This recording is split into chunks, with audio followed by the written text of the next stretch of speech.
তুমি বরং আমার পাশে বইয়া দেহ আমি কেমনে রান্ধি। শাশুড়ি আম্মা কি আর সারা জীবন বাইসা থাকবো? লাবলুরে তো সারা জীবন আমারই রাইন দেয়া বাইরা খাওয়াইতে হইব। হ্যাঁ, তোমার মায়ের মনে হয় সারা জীবনই বাইসা থাকবো।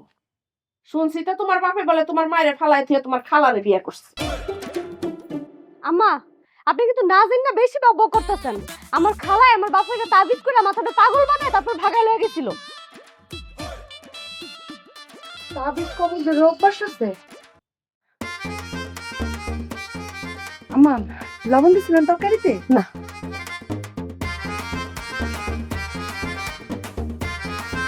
শুনো,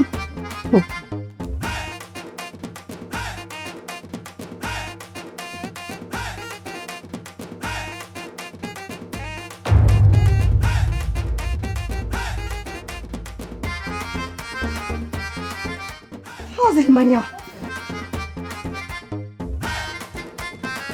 আমার লগে লাগতেছে। আমিও তোমার থেকে কোনোদিন